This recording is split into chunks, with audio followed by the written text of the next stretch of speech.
The stars looked different from here. Captain Jake Morrison stood at the window of the UES horizon and watched the alien sun grow larger on the screen. After 2 years of traveling through space, they were finally going to meet another intelligent species. His hands were steady, but his heart was beating fast. Dr. Lisa Parker walked up beside him, holding her tablet computer. She had been studying the alien files for months. The beings they were about to meet called themselves Valerians. They looked almost human, but with longer heads and bigger eyes. Their eyes were on the sides of their heads, like a horse or deer. You nervous? Lisa asked Jake. Jake smiled a little. This is the biggest day in human history. Behind them, the rest of the crew was getting ready. Ryan Collins was checking the communication equipment one more time. They had learned the alien language as best they could, but the translator devices would help fill in the gaps. Tony Brooks was organizing the gifts they had brought from Earth. Simple things like music, art, and food samples. The ship's computer announced they were approaching Valerian Prime, the home planet of their new hosts. Jake walked to his captains. Charon sat down.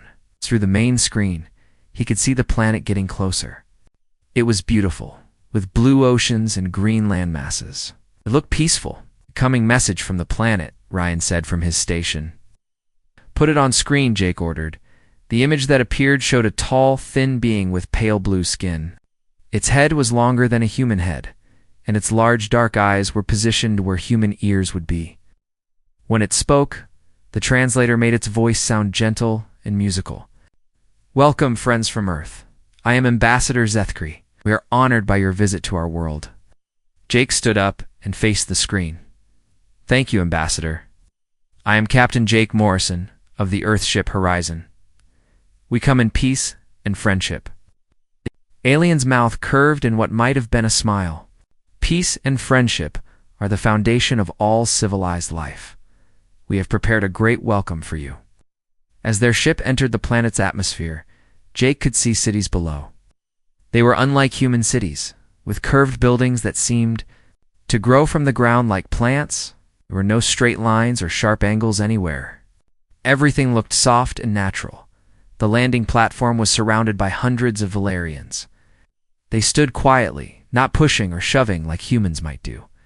Each one held a small flowering branch, a sign of welcome in their culture. The ship's doors opened. A sweet smell filled the air. Jake was the first to step onto the alien world. The gravity was a little lighter than Earth's, making him feel slightly bouncy. The air was warm and clean. Behind him came Lisa, Ryan, Tony, and the rest of the human delegation. An elderly Valerian approached them. This one was even taller than the others, with silver markings on its skin that showed age and wisdom. When it spoke, its voice was so gentle it was almost a whisper. I am Elder Kethmai. Welcome to Valerian Prime. May your visit bring understanding between our peoples. The elder held out a bowl, filled with strange fruits. They were purple and orange, shaped like stars. Jake took one and bit into it. The taste was sweet and refreshing, unlike anything on Earth. Thank you, Jake, said This is wonderful. Crowd of Valerians made a soft sound that the translator identified as pleasure and approval. Jake realized they were happy that he enjoyed their gift. The welcoming ceremony lasted for hours. There were speeches about peace and friendship. There was music played on instruments that looked like they were made from living wood. The Valerians sang in harmony, their voices blending together like wind through trees. Lisa spent most of the time talking with Valerian scientists. They were fascinated by her stories of Earth's animals and plants. She was careful to talk mostly about gentle creatures like deer and rabbits. She did not mention lions or wolves or sharks. Your world sounds like paradise, one Valerian scientist said. So many different life forms, living together in harmony. Lisa nodded and smiled. It is beautiful. We have learned much from observing nature. That evening, they were invited to a great feast in the capital city. The dining hall was enormous, with a ceiling that opened to show the stars. Hundreds of Valerians sat at long tables, eating fruits and vegetables that had been prepared in amazing ways. Jake sat next to Ambassador Zethkri at the head table. The aliens seemed genuinely curious about human culture. Tell me about your government, Zethkri said. How do you make decisions that affect all your people? Jake thought carefully before answering. The truth was that humans often disagreed violently about politics. There were wars and conflicts happening on Earth right now, but he did not want to scare these peaceful beings. We try to work together, Jake said. Sometimes it is difficult, but we keep trying to find solutions that work for everyone. The ambassador nodded approvingly. Yes, that is the way of wisdom. Violence solves nothing. Only patience and understanding can create lasting peace. Across the table, Ryan was having a similar conversation with a group of young Valerians. They were asking about human sports and entertainment. Ryan told them about football and basketball, but he described them as games of skill and teamwork. We did not mention that they were based on hunting and territorial combat as the evening went on. Jake began to notice things about their hosts. The Valerians moved very carefully, always watching around them. When a server dropped a plate and it made a loud crash, every Valerian in the room jumped and looked toward the sound. Their big eyes moved constantly, as if they were always watching for danger. These were the behaviors of prey animals. Jake had grown up hunting with his father, and he recognized the signs. The Valerians had evolved from creatures that had been hunted by predators. Their entire society was built around avoiding conflict and staying safe. Jake also noticed how the Valerians reacted to the humans. When he or one of his crew members walked through the room, the aliens would step aside quickly. They did this politely, but Jake could see tension in their movements. Something about humans made them nervous, even though they were trying to be good hosts. After dinner, Lisa joined Jake for a walk through the city gardens. The plants here were unlike anything on Earth, with leaves that glowed softly in the darkness. They could hear the Valerian families in their homes, singing gentle songs to their children. They are wonderful people, Lisa said, so peaceful and kind. Jake nodded, but he was thinking about what he had observed. Lisa, have you noticed anything strange about how they act around us?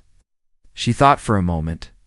They do seem a little nervous, but that is natural when meeting aliens for the first time. Maybe, Jake said. But he had a feeling it was more than that.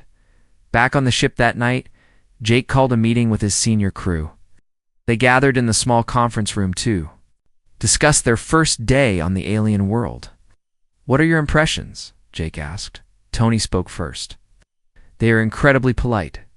Maybe the most peaceful people I have ever met. They seem to genuinely want to avoid any kind of conflict. Ryan nodded. Their whole society is based on cooperation. They make decisions by talking until everyone agrees. It must take forever to get anything done. Lisa had been quiet, but now she looked up from her notes. I have been studying their evolutionary history. Every species in their galactic council evolved from herbivores, plant eaters, animals that had to hide from predators, to survive. The room was quiet for a moment as everyone thought about what that meant. And humans? Jake asked, though he already knew the answer. Lisa looked uncomfortable. We evolved from hunters, predators. We are probably the first carnivorous species they have ever met. Jake stared out the window at the peaceful alien city. Tomorrow, they would continue their cultural exchange. The Valerians would show them more of their art and science. They would talk about trade and friendship between their species, but none of the aliens knew the truth about humanity. They did not know that humans had spent millions of years learning to hunt and kill. They did not know that every human smile showed teeth designed for tearing meat. They did not know that human eyes faced forward like a predator's, always focused on tracking prey. The Valerians thought humans came in peace, and in a way, they did. But peace was not the only thing humans were capable of. If these gentle aliens ever learned the truth about human nature, Jake wondered if they would still want to be friends. Outside the ship, the alien city slept peacefully under strange stars. And in that peaceful city, no one suspected that they had welcomed apex predators into their home. 3 months had passed since the humans arrived on Valerian Prime. The cultural exchange program was going well. Human scientists worked alongside Valerian researchers, sharing knowledge about their different worlds. The aliens had shown the humans their beautiful art and peaceful philosophy. In return, the humans had shared Earth's music and stories. Jake Morrison had grown comfortable with the daily routine. Every morning, he would meet with Ambassador Zethkri to discuss the progress of the exchange. The Valerian was always polite and interested in human culture. But Jake noticed that the aliens still seemed nervous around him, like a deer that sensed a wolf nearby. Dr. Lisa Parker spent her days in the research laboratories.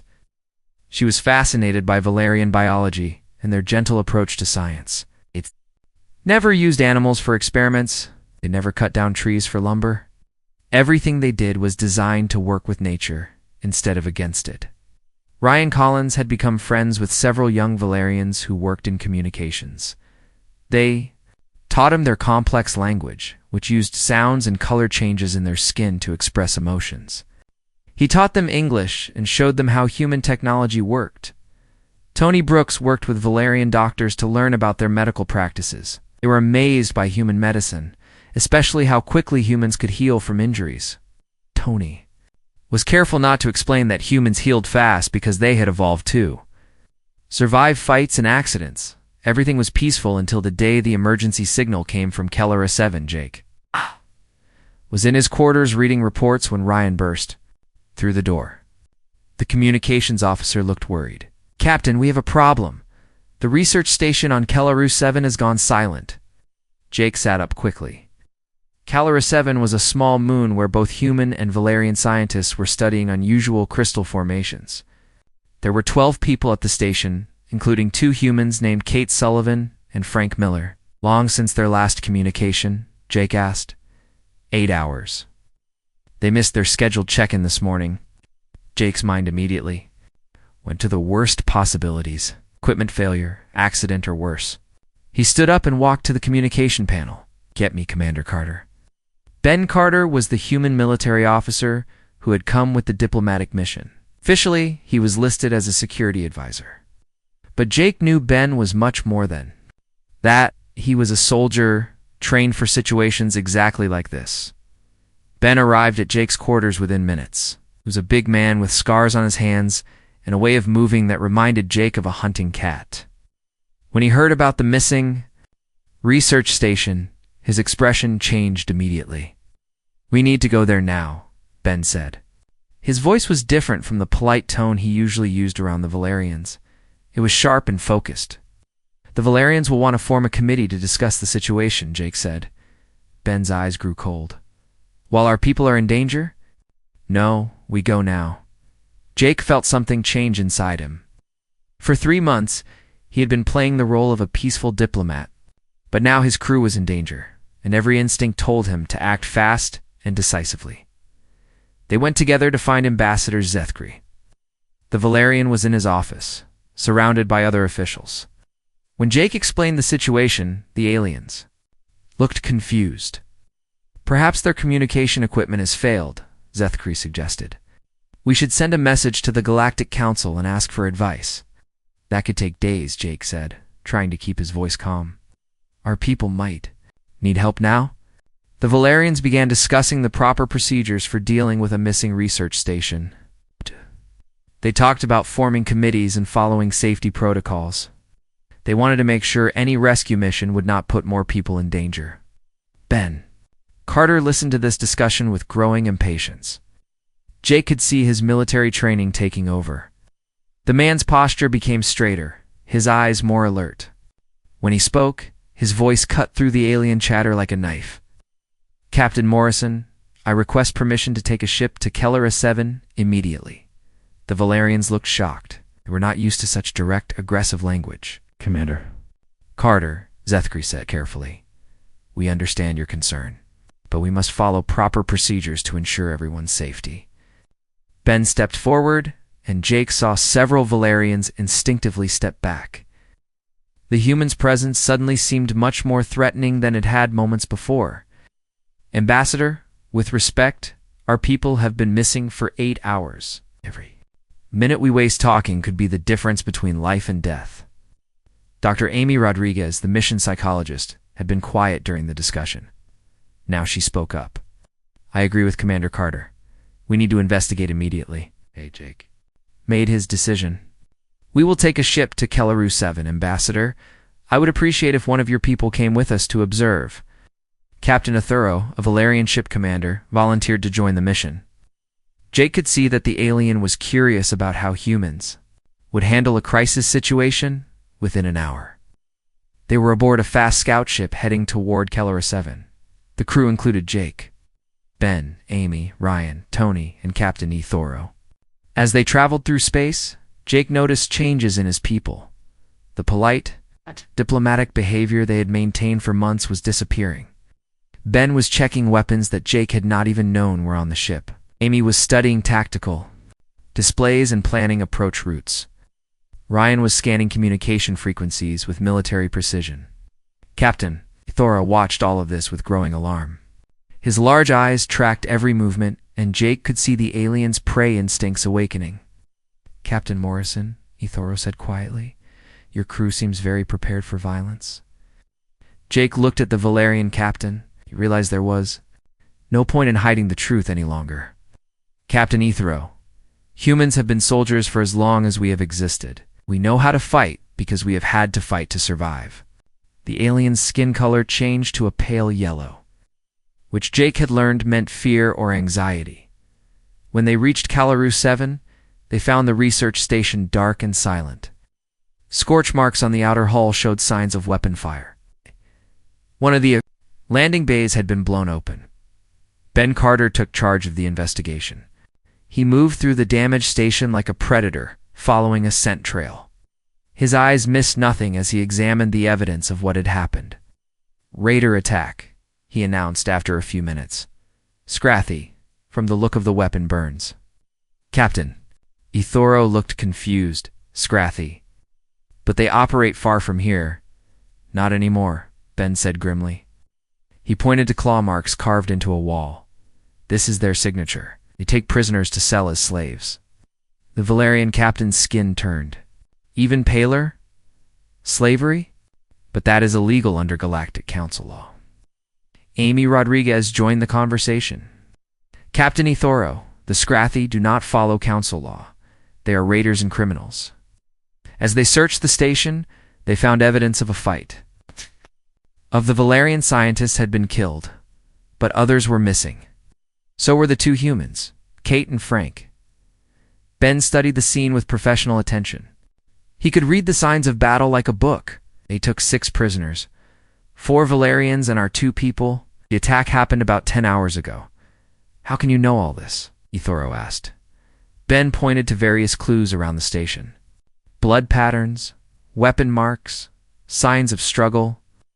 I have been trained to read battlefields, Captain. This tells a story. Jake felt a familiar feeling rising in his chest. It was anger, but controlled and focused. These raiders had attacked innocent. Scientists had taken his people prisoner. They had made a mistake. Can we track them? He asked Ben. The military commander nodded. Their ships leave ion trails. Ryan can follow the signature. Ryan was already working at the communication station. I have their trail, Captain. They are heading toward the Keth Nebula.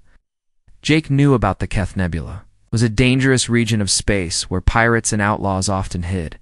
The nebula interfered with sensors, making it hard to track ships. How long until we lose the trail? Jake asked. Maybe 6 hours, Ryan replied. Ben Carter looked at Jake with an expression the captain had never seen before. It was the look of a predator that had found its prey. Captain, we can catch them, but we will have to hunt them through the nebula. Captain Athuro made a sound of distress. Hunt them. Captain Morrison, surely we should contact the council authorities and request proper assistance. Jake looked at the Valerian captain. For 3 months, he had been patient and diplomatic. He had followed alien customs and procedures. But now his people were in the hands of slavers, and every minute of delay meant they were getting farther away. Captain Athuro, Jake said quietly, humans do not abandon their own. We are going after our people. The alien looked around at the human crew. For the first time, he saw them as they really were. Not peaceful diplomats, but predators preparing for a hunt. Their movements had become fluid and purposeful. Their eyes were bright with controlled aggression. Ben Carter was loading weapons with practiced efficiency. Amy Rodriguez was planning assault routes on her tactical display. Ryan Collins was tracking their prey through space with the focus of a bloodhound. Following a scent, Captain Ethero suddenly understood what had been making him nervous for the past 3 months. These humans were hunters. They had been hiding. Their true nature behind diplomatic smiles and polite conversation. The Keth Nebula stretched before them like a glowing cloud of danger. Purple and orange gases swirled in patterns that made it hard to see clearly. Inside the nebula, sensors did not work properly, and communication was almost impossible. It was the perfect place for criminals to hide. Kate Sullivan sat at the pilot controls of their scout ship. She had been quiet during the journey from Coloris 7, but now her eyes were bright with concentration. Her hands moved over the controls with smooth precision as she guided them into the nebula. Captain Ethero watched Kate fly the ship with growing amazement. The human woman moved the vessel through the dangerous gas clouds like she had been born in space. She avoided floating rocks and energy storms without seeming to think about it. How does she do that? Ethero asked Jake quietly. Jake watched Kate work. Humans are good at moving in 3 dimensions. We had to survive on our world. Jake did not say was that humans had evolved as persistence hunters.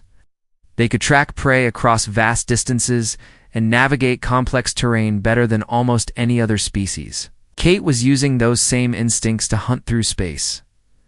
Ryan Collins was tracking the ion trail left by the Scrathy ships. The trail was getting weaker as time passed, but his equipment could still follow it. Every few minutes he would call out a course correction to Kate. Trail leads toward the asteroid field at coordinate 7-7-Mark IV, Ryan reported. Ben Carter studied a tactical display showing the nebula's layout. He had downloaded everything the Galactic Council knew about Scrathy operations. The raiders were smart and dangerous, but they followed predictable patterns. They will have a base somewhere in the asteroid field, Ben said, probably inside a large rock where ships cannot scan them easily. Dr. Amy Rodriguez was working at another station, studying psychological profiles of Scrathy behavior. She had been reading about their culture and methods for hours. The Scrathy are pack hunters like humans, Amy said. But they rely on fear and brutality instead of planning and cooperation. Tony Brooks was preparing medical supplies in case they found wounded prisoners. But Jake could see that Tony was also checking combat gear. The medical officer had weapons training like all of them. Captain Ethero looked around the ship with growing fear. Every human was preparing for battle with calm efficiency.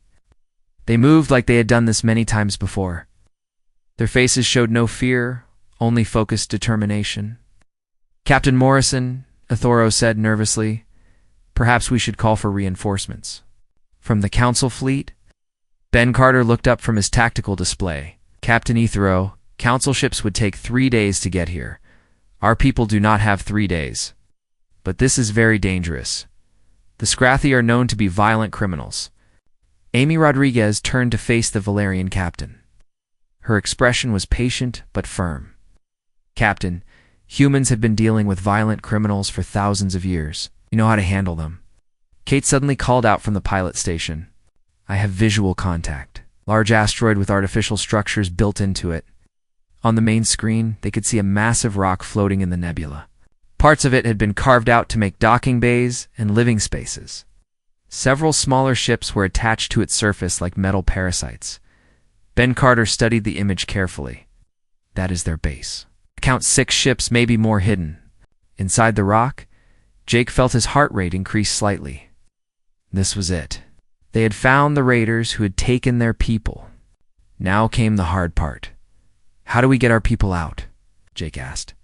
Ben smiled, but it was not a friendly expression. It was the smile of a predator that had cornered its prey. We go in fast and quiet. Take out their guards and secure the prisoners before they know we are there. Captain Ethero made a sound of distress. You mean to attack them? But there could be many casualties. Amy Rodriguez looked at the Valerian with something that might have been pity. Captain, the Scrathy have already committed acts of war by attacking the research station and taking prisoners. We are simply responding. Jake made his decision. Ben, what do you need?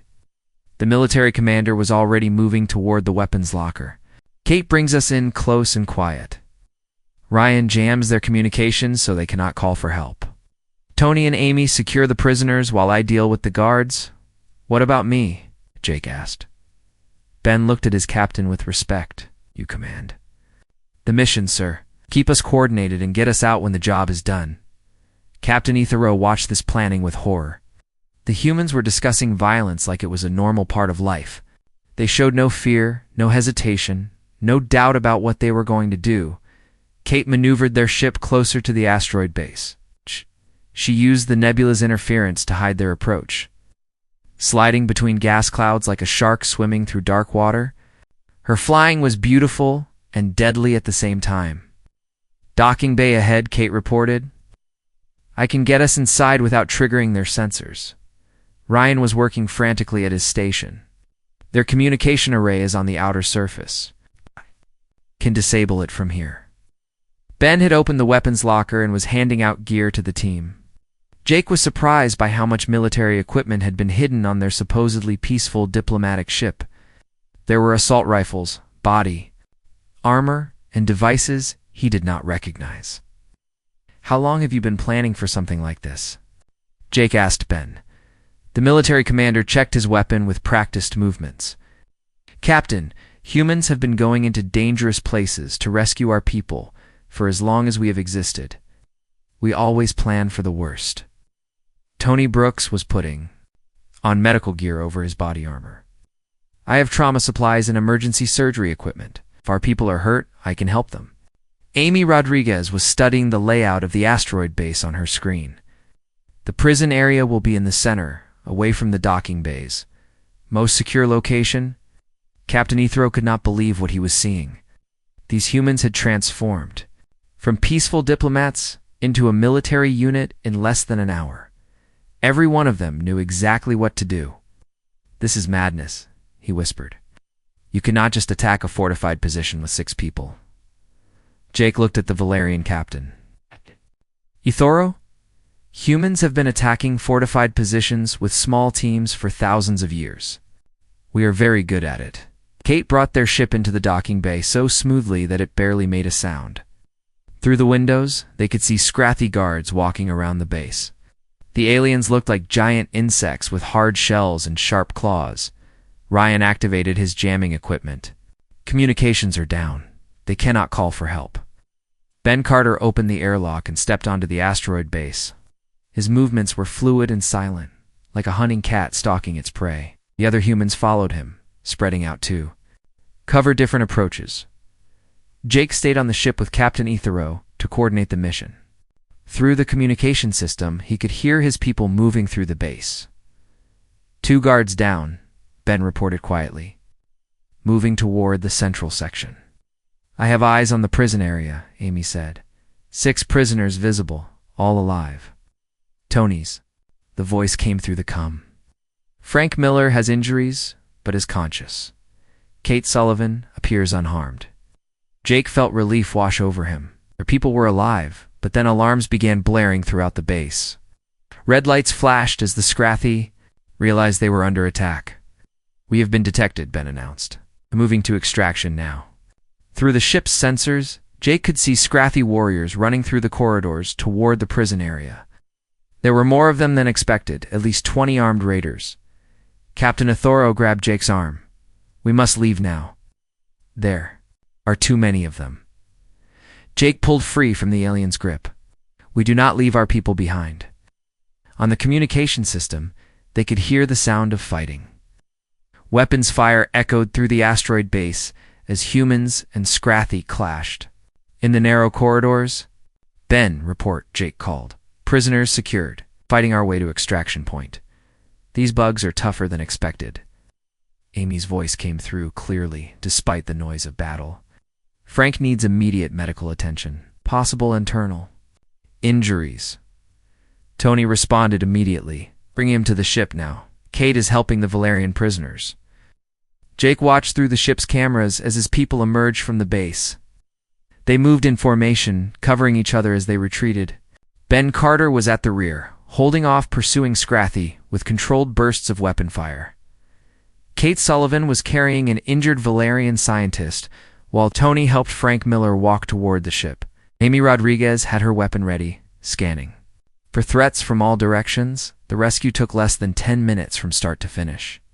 As soon as everyone was aboard, Kate lifted the ship away from the asteroid base. Behind them, the Scrathi were firing weapons at their departing vessel. But the shots went wide in the nebula's interference. Captain Ethero stared at the humans with a mixture of awe and terror. They had just attacked a fortified base, rescued 6 prisoners, and escaped with minimal casualties. They had done it with the same calm efficiency they showed when discussing art or science. "What are you?" he asked again, his voice barely a whisper. Jake Morrison looked at the Valerian captain. With Predator's eyes that had seen their prey defeated, "We are human," he said simply, "and we protect our own." The journey back to Valerian Prime was quiet except for the hum of the ship's engines. Frank Miller was sleeping in the medical bay while Tony Brooks monitored his recovery. The injured Valerian scientists were also resting, grateful to be alive. But clearly shaken by their experience, Captain Ethero had not spoken since they left the Scrathi base. He sat alone in the observation lounge, staring out at the stars. His large eyes moved constantly, watching the humans as they went about their duties. Every movement they made seemed different now that he understood what they really were. Jake. Morrison found Ethero there several hours into the journey. The Valerian captain looked up when Jake entered, and for a moment there was something like fear in his expression. "Captain Ethero," Jake said gently, sitting down across from the alien. "We need to talk."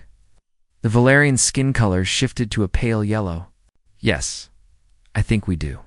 Jake had been thinking about this conversation for hours. He knew that everything would change once they returned to Valerian Prime.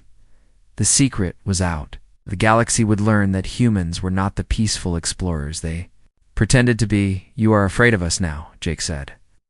It was not a question. Ethero was quiet for a long moment. When he spoke, his voice was barely above a whisper. "For 3 months, something about your species made me nervous. I could not understand why.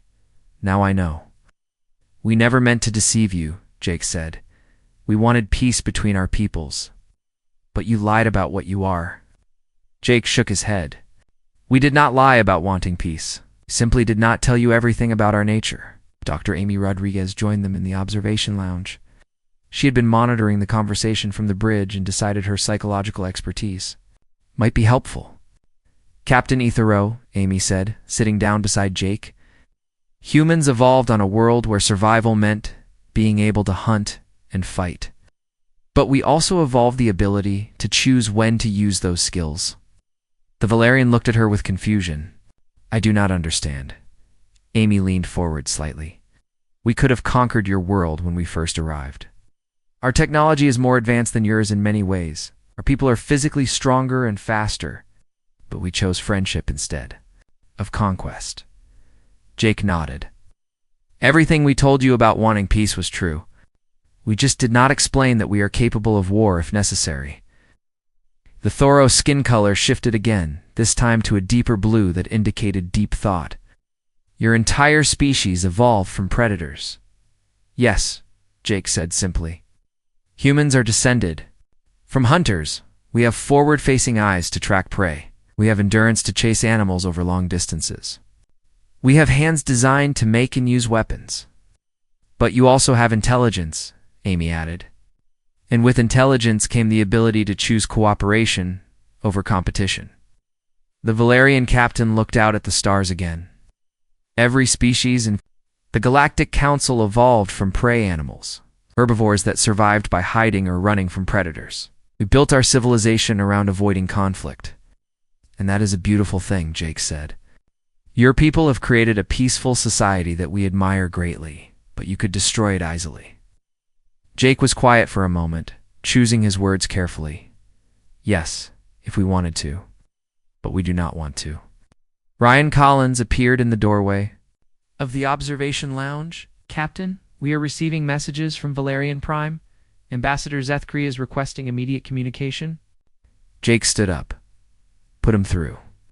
The wall screen activated, showing the familiar face of the Valerian ambassador. But Zethkri looked different now. His large eyes were wide with anxiety, and his skin showed the pale coloring of fear.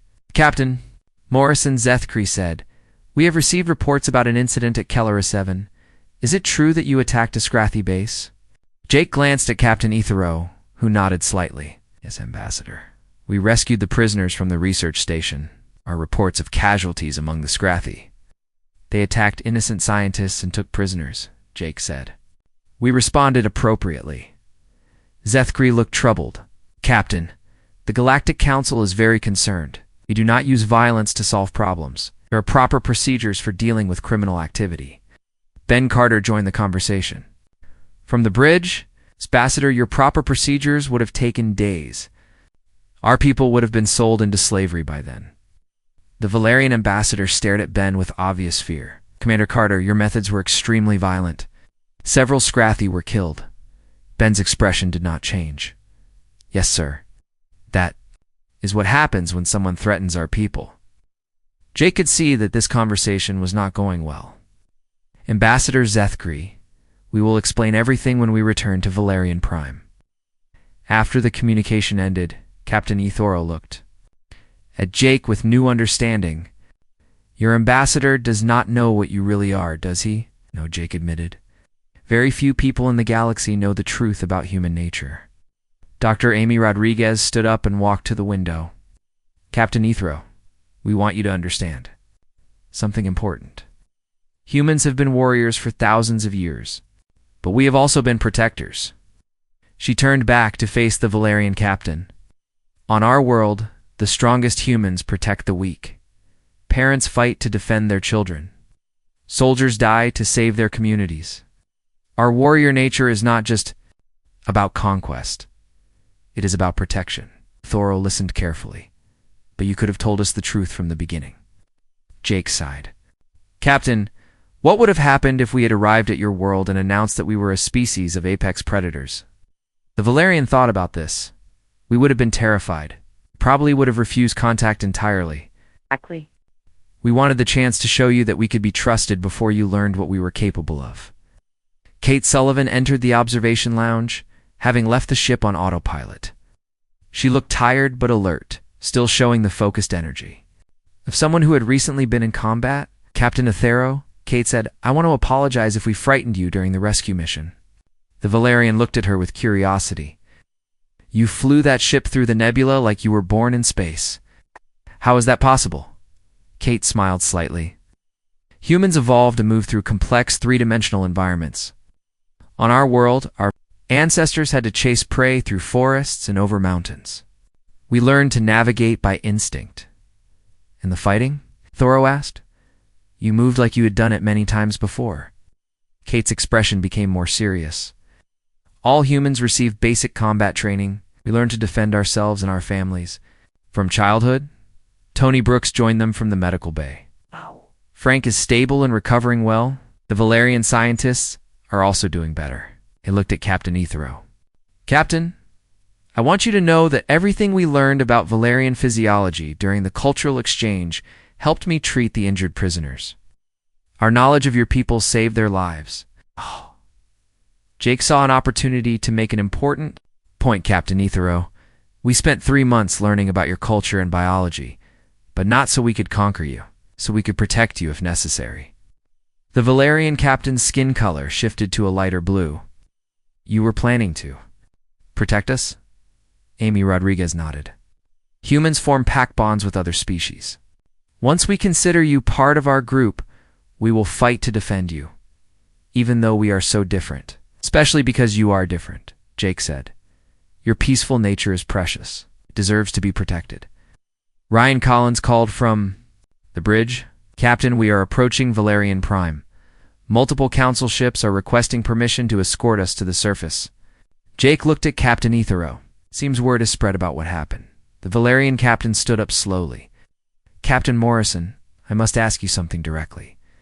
Are humans planning to conquer the galaxy?" Jake met his gaze steadily. "No, Captain. We are not conquerors. We are guardians." "What is the difference?" Amy Rodriguez answered. "Conquerors take what they want by force. Guardians protect what they value through strength." Jake smiled, and for the first time since the rescue mission, it was a gentle expression. Peace, Captain. We value peace. But we have learned that sometimes peace must be defended. As their ship approached Valerian Prime, they could see dozens of Council vessels surrounding the planet. News of the human attack on the Scrathy base had spread throughout the galaxy. Every species was asking the same questions that Captain Nethero had asked. What were humans really? Were they friends or enemies? Could a species of predators truly be trusted? Captain Nethero looked out at the assembled fleet, and then back at the humans who had risked their lives to save his people. Captain Morrison, he said quietly, I think I understand now why you kept your true nature secret. Oh, because the galaxy was not ready to learn that predators could choose to be protectors. Jake nodded, and now, Ithoro's skin color shifted to a warm gold that indicated hope and determination. Now we must convince them that some secrets are kept not to deceive, but to give others time to understand the truth. The ship entered Valerian Prime's atmosphere, carrying with it the burden of revelation. The peaceful galaxy was about to learn that humans were apex predators in disguise. But they were also about to learn that sometimes the most dangerous species could be the most trustworthy guardians. The question was whether the Galactic Council would see humans as protectors or threats. The Galactic Council chamber had never seen so many representatives gathered at once. Beings from dozens of worlds filled the curved seats, their voices creating a nervous buzz that echoed off the crystal walls. At the center of it all, Captain, Jake Morrison stood before the assembled delegates, waiting to explain why humans had attacked the Scrathy base. Elder Kethmai raised his hand for silence. The ancient Valerian skin showed the deep blue patterns of age and wisdom, but also the pale streaks of worry. Captain Morrison, you stand accused of violating the most sacred principle of our civilization. You used violence against other sentient beings. Jake looked around the chamber at the hundreds of eyes watching him. Every species represented here had evolved from prey animals. They had built their society around avoiding conflict, finding peaceful solutions, and protecting themselves through cooperation rather than strength. Honored Elder, Jake said, we used violence to protect innocent beings from slavery and death. A representative from the Courtney Republic stood up. Her bird-like features showed clear agitation. Captain Morrison, there are proper procedures for dealing with criminal activity. Should have reported the incident to council authorities. And how long would that have taken? Jake asked. The Corthani delegate looked uncomfortable. Perhaps several days to organize a proper response. People would have been sold into slavery by then, Jake replied. The Scrathy do not wait for committees to make decisions. Ambassador Zethkri spoke from his position near the elder's seat. Captain Morrison, we understand your concern for your people, but violence creates more violence. This is why our civilization has lasted for thousands of years without major wars. Ben Carter stepped forward from where he had been standing with the human delegation. Every alien in the chamber tensed as the human military commander moved. His presence radiated controlled power that made prey instincts scream warnings. Ambassador Zethkri, Ben said, your civilization has lasted because you were lucky. Never met enemies who could not be reasoned with. A delegate from the Cytherian collective gasped. Asked, are you saying our peaceful methods are wrong? Ben looked at the insect-like being with steady eyes. I am saying that peace only works when everyone chooses peace. The Scrathy chose violence. He responded in the only language they understand. Dr. Amy Rodriguez joined the conversation. Her voice was calm and professional, using her psychological training to address the chamber's fears. Honored delegates, she said, humans evolved differently than your species. We developed as persistence hunters on a world where survival meant being able to fight. But we also developed strong protective instincts. You are predators, said a delegate from the Zephyrian Empire.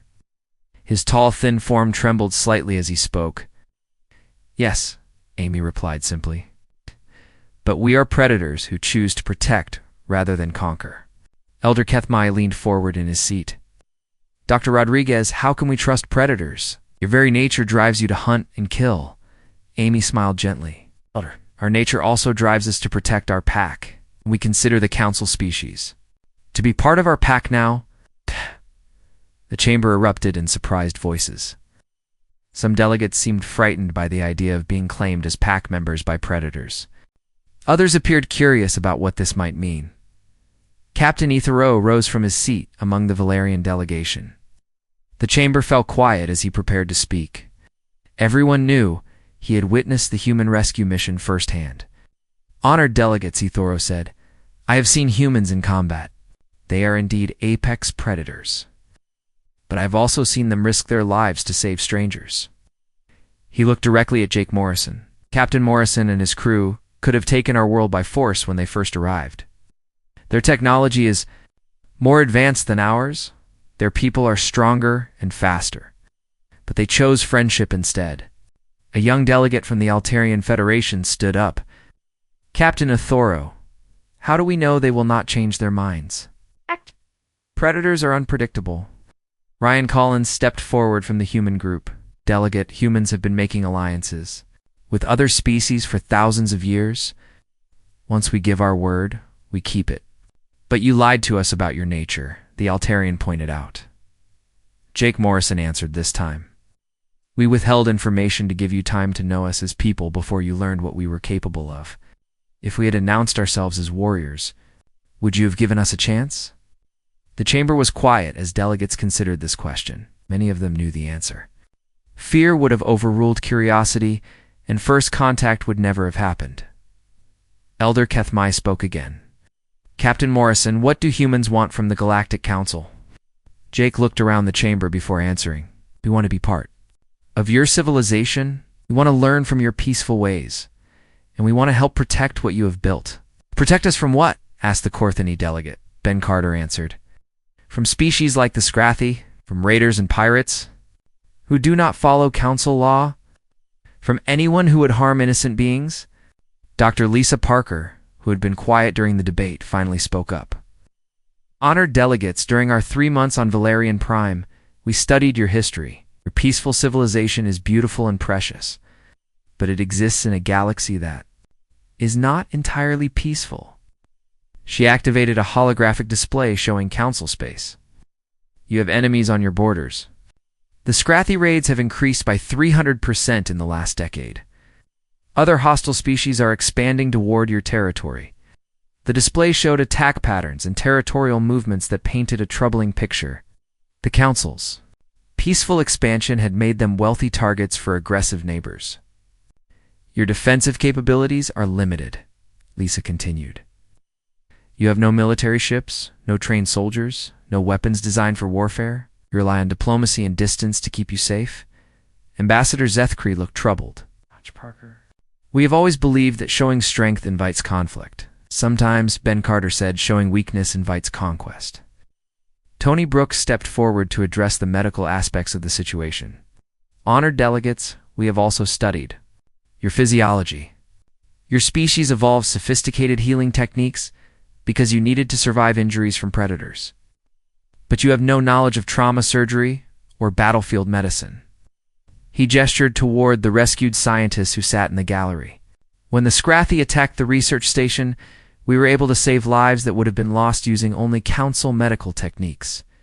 Kate Sullivan spoke next.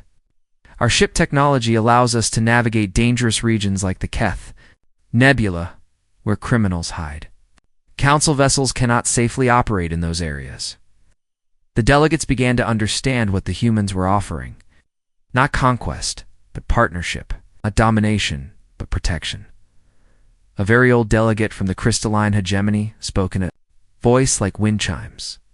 "Humans, what would you ask in return for this protection?" Jake Morrison smiled. "Nothing that you are not already giving us. Friendship, knowledge, the chance to be part of something greater than ourselves." "You would protect us without payment," Amy Rodriguez answered. "Delegate, humans form emotional bonds with other species. Protecting our friends is not a transaction. It's simply what we do." Elder Kethmai was quiet for a long time, considering everything he had heard. Finally, he spoke to the chamber. "The question before us is whether we can trust predators to be guardians. Whether we can accept that sometimes peace must be defended with strength? The debate continued for hours. Some delegates argued that accepting human protection would change their fundamental nature as a peaceful civilization. Others pointed out that they were already changing whether they admitted it or not. Finally, a vote was called. The result was close, but clear. The Galactic Council voted to accept humanity as associate members, the understanding that they would serve as the Confederation's defense force. Jake Morrison felt a mixture of relief and responsibility as the decision was announced. Humanity had found its place in the galaxy. But that place came with enormous obligations. Elder Kethmai approached Jake after the session ended. "Captain Morrison, we are taking a great risk by trusting your species. I know, Elder. We will not disappoint you." The ancient Valerian's skin showed warm gold patterns of hope. "Captain, I believe that sometimes the greatest guardians are those who understand the true cost of violence." 6 months later, Jake stood on the observation deck of the new Joint Defense Station orbiting Valerian Prime. Human and Valerian crews worked together throughout the facility, combining predator instincts with prey wisdom to create something neither species could have achieved alone. Captain Ithoro joined him at the viewing window. "Any regrets about revealing the truth?"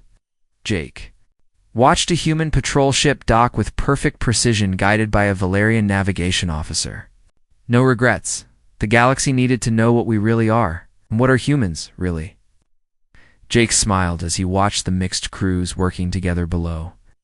"We are what we have always been, Captain.